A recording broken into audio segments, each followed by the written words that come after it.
In 1998, Monica Lewinsky couldn't leave her apartment without cameras following her. Every late-night host mocked her. Every newspaper printed her name. She was offered fortune after fortune to tell her story. One interview alone paid her $1 million. Her book deal was worth $500,000. But something strange happened. The money disappeared almost as fast as it came. Today, her bank account holds a number that doesn't match her fame. And the reason why changes everything you thought you knew. On July 23, 1973, Monica Lewinsky came into the world in San Francisco. Her father, Bernard Lewinsky, was a wealthy cancer doctor. His family had escaped the Nazis in the 1920s, first fleeing to El Salvador, then to the US when Bernard was just 14. On her mother's side, things were just as unusual. Monica's grandfather was a Lithuanian Jew. Her grandmother was born in China, in the British-controlled city of Tianjin, to Russian Jewish parents. These roots were filled with survival and reinvention, and Monica would carry that energy forward. Her mother, Marcia Lewis, wasn't just a homemaker.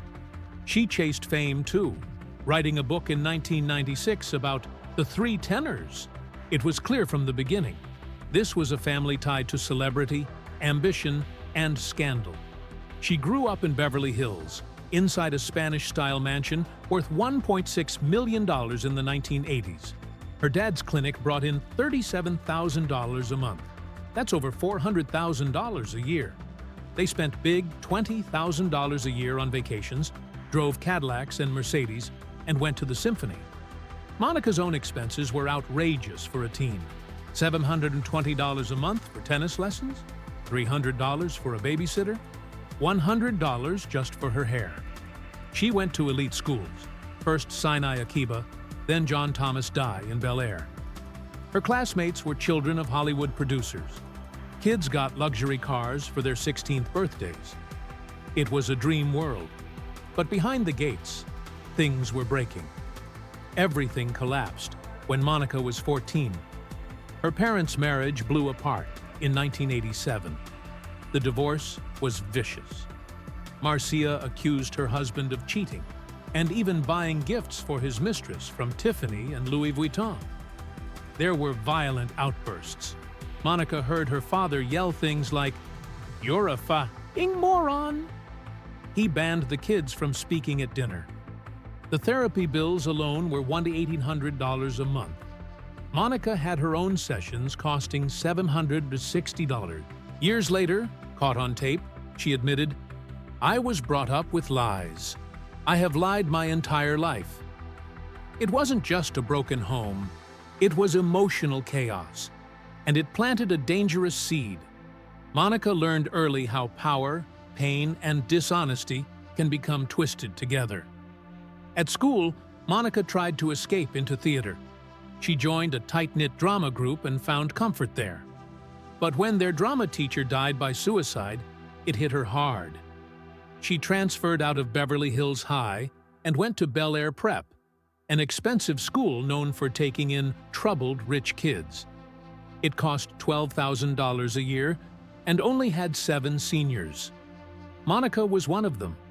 She dove into choir, art, and drama, eventually becoming valedictorian. Her yearbook hinted at her ambitions. She quoted Ezra Pound and Dr. Seuss. Her classmates thought she'd be famous one day. They were right, but no one predicted what came next. When Monica was 19, she began a 5-year affair with her former high school drama teacher. His name was Andy Blyler. He was 40, married, with kids. Monica followed him all the way to Portland, Oregon, when she started college at Lewis and Clark. Incredibly, Blyler moved his whole family there too. Monica even babysat for them, while still sleeping with him. She was friends with his wife. The situation was twisted. Blyler's lawyer later said Monica was obsessed with sex and had a habit of exaggerating things to boost her own image. Before leaving for Washington, D.C., she told the Blylers, "I'm going to the White House to get my presidential knee pads." She would call Blyler up to 5 times a day. Even while getting involved with President Clinton, she kept reporting everything back to Andy, venting that Clinton only wanted oral sex. The pattern was clear. Monica sought power, danger, and validation from older men who were already taken. At Lewis and Clark, Monica studied psychology. It made sense. She was fascinated with people, emotions, and control. She even dreamed of working for the FBI. Ironically, she later said, "I did work with the FBI as a federal target." She had a loud, friendly personality. Professors said she was the kind of person who'd start talking to you out of nowhere. But friends noticed something darker. She couldn't keep secrets. She gossiped. She openly talked about the affair with Blyler. The stress drove her to therapy. She was trying to understand herself, even as she kept spiraling. She graduated in 1995 at age 22 with a degree in psychology. Despite everything, she made the dean's list. In her final year, she juggled 3 jobs. She sold ties at a downtown kiosk. She did a practicum at a mental health center, though she didn't do well there. And she interned at a legal aid group, where she compiled data to help people avoid jail time. Her heart seemed to be in the right place. She wanted to help others. She just didn't know how to help herself. Then came the twist of fate. 1 month after graduating, Monica landed an unpaid internship at the White House. She got the job through a powerful friend of her mother's, a Democratic donor. The internship was in the office of Leon Panetta, Clinton's chief of staff. She had no political experience, no special qualifications, just a degree and the right connections. In November 1995, most White House staff were sent home when the federal government shut down for a week. But unpaid interns like Monica Lewinsky were asked to stay. She had just started working there a little over a month before, but now she was one of the few people left in the West Wing. That's when the president began showing up more often. With most staff gone, Bill Clinton walked into the chief of staff's office regularly, and that's where he started to notice her. She was just 22. He was 49. Over the next few days, she caught his eye again and again. One moment stood out. At a small birthday party, Lewinsky noticed her underwear straps were visible above her pants. She saw him looking, and she chose not to adjust them. Later, Clinton called her into an office. Her heart, she said, was pounding. People noticed. One advisor even joked she was getting more face time with the president than most senior staff. Others were disturbed. The attention wasn't subtle. And soon, staff began quietly looking for ways to move her out of the building. But it was too late. On November 15, 1995, just days after that birthday party, Lewinsky entered the White House around 1:30 in the afternoon. She left briefly, came back at 5:07 p.m., and didn't leave until 12:18 a.m. The president was there too. His schedule lined up almost exactly. That night, their relationship began. He was old enough to be her father, the most powerful man in the world. She was a junior intern. And what happened between them that night would change both of their lives and American politics forever. Over the next 18 months, there would be 9 documented sexual encounters. Most happened in or near the Oval Office, even in George Stephanopoulos' office. One time, he unbuttoned her dress from her neck to her ankles. Another time, he recited her phone numbers from memory. They shared more than physical encounters. There were gifts, lots of them. She gave him designer ties, books, a Sherlock Holmes game, and even frog-themed items. He gave her cigars, poetry books, and stuffed animals from Martha's Vineyard. One gift was especially personal, a framed photo of himself wearing a tie she had given him. He called her late at night. left messages on her answering machine, said he missed her, said he wished she was home when he called. There were at least 3 of these calls recorded. On one of them, Lewinsky was with her friend Linda Tripp, who later realized it had been the president on the other end of the line. Lewinsky became emotionally attached. She believed she was special, chosen.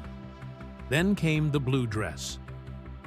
On February 28, 1997, during one of their final encounters, Clinton ejaculated on her navy blue dress during oral sex. She didn't notice. She wore the dress to dinner that same night. Months later, she thought about wearing it again to Thanksgiving. That's when she discovered the stain. Linda Tripp urged her not to get it cleaned. She called it an insurance policy. And she told her the dress made her look really fat, just to keep her from wearing it again. That dress became the most important piece of evidence in the case. When Lewinsky finally handed it over in July 1998, the FBI confirmed the DNA matched the president. Denial was no longer possible, but even before that, staff had already tried to separate them. In April 1996, Deputy Chief of Staff Evelyn Lieberman transferred Lewinsky to the Pentagon. Officially, it was because of her inappropriate behavior and poor work performance. Unofficially, it was because she was spending too much time near the president. But their affair didn't stop. For months, they kept talking on the phone. No more physical meetings, but the emotional grip didn't loosen. They even had phone sex. Monica still hoped Clinton might leave his wife for her. In May 1997, he ended it. But the way he did it crushed her. According to the Star report, he told her he had hundreds of affairs earlier in his marriage, but had tried to be faithful since turning 40. That's when she realized she had been just one more in a long line. At the Pentagon, Monica met Linda Tripp. Monica was 23. Tripp was over 20 years older. She had worked at the White House too, and knew the world Monica had just been pulled out of. At first, she acted like a mother figure. Monica, fragile and heartbroken, clung to her. She opened up, poured her heart out, and trusted Linda with the one secret she couldn't share with anyone else: the affair. But Linda wasn't who she seemed. Behind Monica's back, Tripp began secretly recording their phone calls. She taped more than 20 hours of conversations over several months. Monica never suspected a thing. She spoke openly, even emotionally. She told Linda everything: how Clinton treated her, how confused she was, how badly she wanted to believe he cared. The calls revealed the chaos in her mind, including moments where she said, "I can't take it anymore. It's too much for one person." Tripp didn't stop there. She worked with investigators for over 100 hours, going through tapes, notes, and details with Kenneth Starr's legal team. She was building a case, not just against Clinton, but using Monica's own words as the evidence. Then came January 1998. Monica signed an affidavit denying any sexual relationship with Clinton. It was a lie, meant to protect him in the Paula Jones case. That case had been going on since 1994 and was now reaching its boiling point.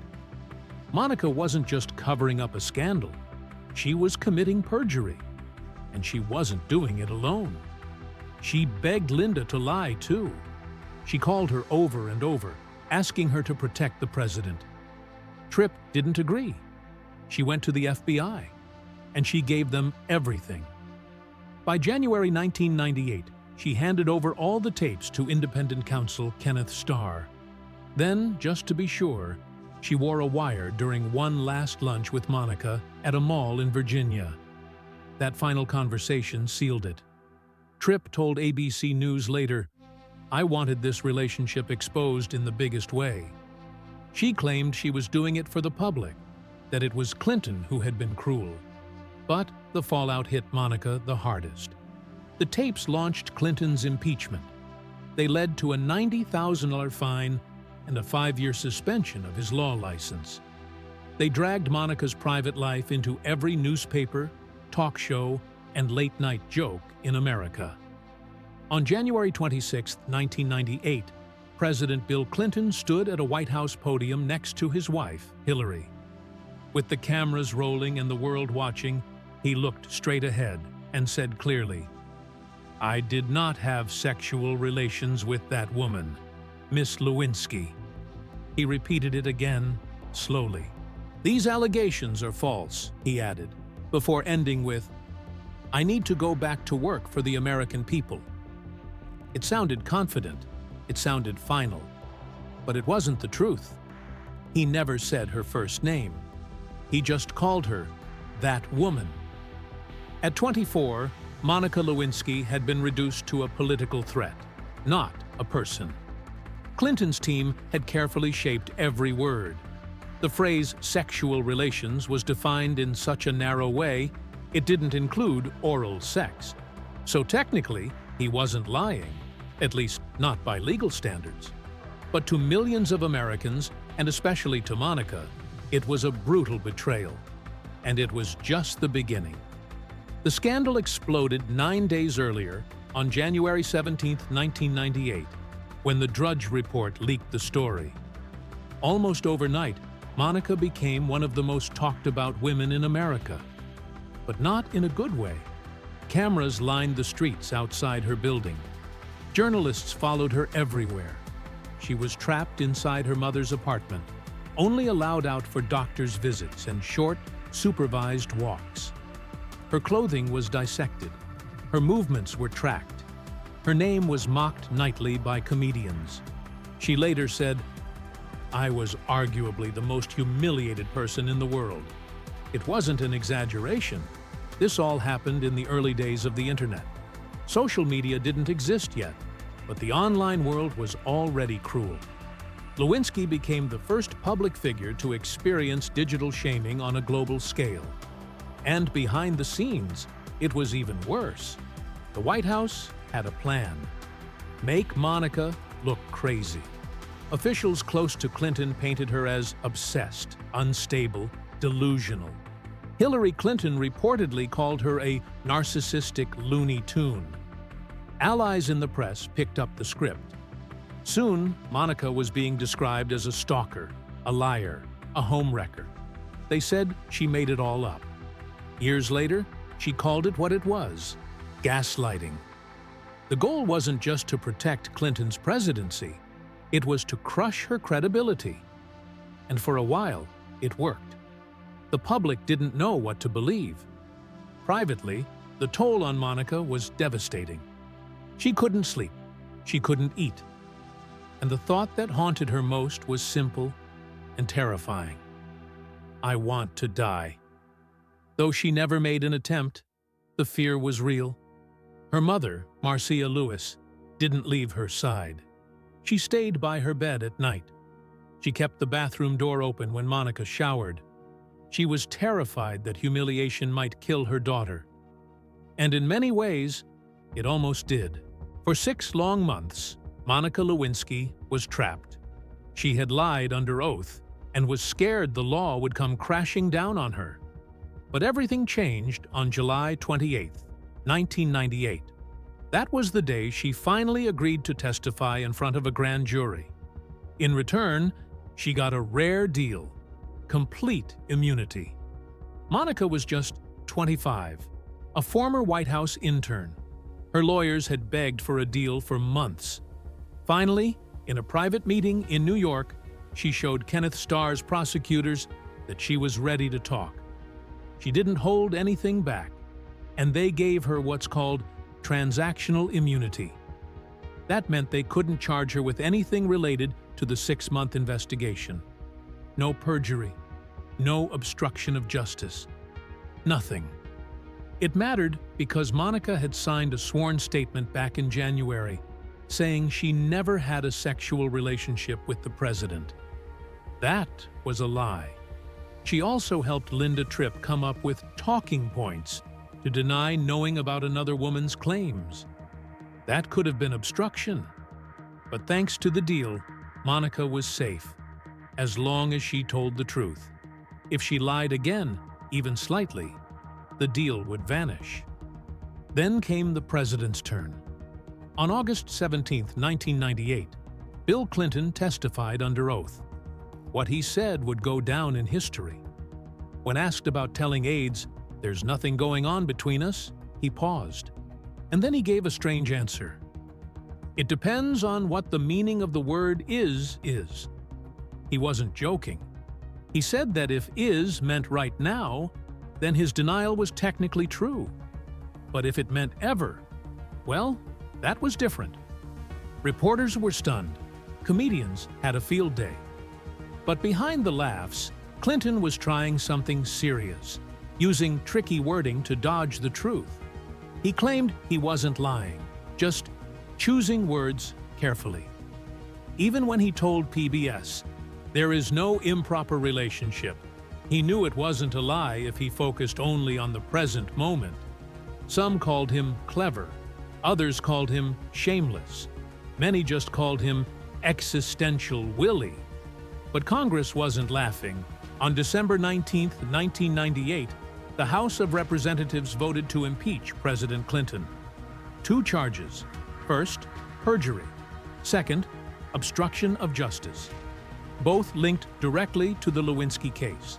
The Star report had laid it out.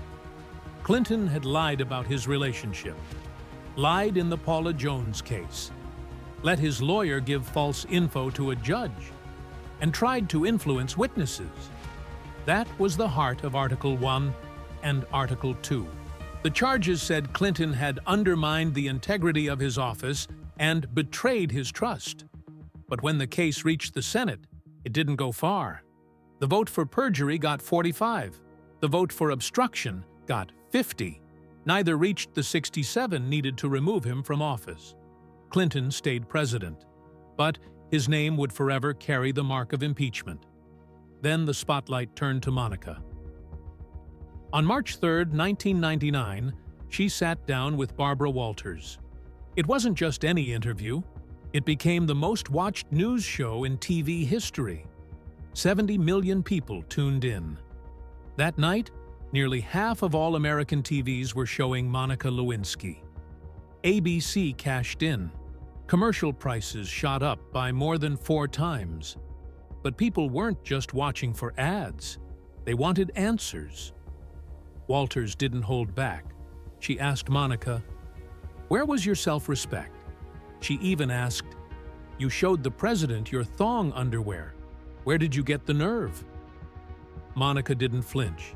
She apologized to Hillary and Chelsea, said she didn't expect forgiveness, but hoped they knew she was sorry. Monica made about $1 million just from the international rights to that interview. But she wasn't done telling her story. That same month, she released a book. She worked with Andrew Morton, the same man who wrote Princess Diana's biography. Their book was called Monica's Story, and it quickly hit #1 on the New York Times bestseller list. Monica earned around $500,000 from the deal. The book went deeper than the Star report. It revealed private details, like how Monica once got pregnant during a break in her relationship with Clinton, had an abortion, and ended up in therapy. She also attacked Star's tactics. Morton wrote that Star didn't just investigate, he defiled and molested her emotionally. Monica agreed. She also supported Hillary Clinton's claim of a vast right-wing conspiracy. Monica Lewinsky didn't just survive one of the most public scandals in American history. She fought to take her life back, piece by piece, in ways no one saw coming. In early 2000, a $1 million deal with Jenny Craig seemed like her big break. All she had to do was lose 40 pounds in 6 months. The company said she represented the modern woman, busy, stressed, and struggling with her weight. They kicked off a massive $7.2 million ad campaign. But the backlash came fast. Some Jenny Craig franchises refused to air the ads. By February, they pulled the entire campaign. By April, it was over. Monica got just $300,000. That was 70% less than promised. Once again, her name had opened a door and slammed it shut just as quickly. But Monica didn't stop. Later that same year, in September 1999, she launched her own business, a handbag line called The Real Monica Inc. It wasn't some lazy celebrity cash grab. She actually designed the bags herself. She traveled to Louisiana to oversee production. Her reversible boho-style totes landed in top stores: Henri Bendel in New York, Fred Siegel in California, and even the Cross in London. Fashion reporters started focusing on her designs, not her past. One publicist even said she was finally being seen as a real designer. For a moment, it seemed like she had broken through, but the business faded. The shadow of her scandal was hard to shake. Then came one of her boldest moves yet: reality television. In 2003, she hosted Mr. Personality, a dating show on Fox with a bizarre twist. The men wore full face masks the entire time. Fox gambled that Monica would draw in viewers, and it worked at first. The show premiered with strong ratings. Critics said she had finally found her lane, but the backlash returned. Viewers protested her cashing in on her past. Ratings dropped fast. The finale was cut down from 2 hours to 1. The show lasted just 5 episodes. Still, Monica had shown she could hold her own on screen. Between 2000 and 2003, she appeared on TV around the world. She showed up on The Tom Green Show, where she and the host searched for fabric in his parents' home. On a UK show called Monica's Postcards, she reported on American culture. She popped up in Sweden on High Chaparral and chatted with Graham Norton in the UK. She went on The View and Jimmy Kimmel Live in the US. These appearances were her way of proving she was more than a scandal. But the flood of interviews also made it clear she was still trapped in the same old story. Then something changed. In June 2014, Monica broke her silence in a 6,000-word essay in Vanity Fair titled Shame and Survival. It had been 16 years since the scandal. She had turned down over $10 million in offers during that time. None of them felt right. What pushed her to speak up was the suicide of 18-year-old Tyler Clementi, a student who was publicly humiliated online. Monica's mother broke down in tears. She remembered the nights in 1998 when Monica was suicidal. In the essay, Monica talked about a job interview where she was told she'd need a letter from the Clintons to be hired, because Hillary might run for president. This time, the world listened differently. She wasn't a joke anymore. She was a survivor with something real to say. In March 2015, she gave a TED Talk titled The Price of Shame. In just 20 minutes, she went viral. Over 20 million views. She called herself Patient Zero of public humiliation in the internet age. The reaction was brutal at first. Online trolls filled her Facebook page with hate.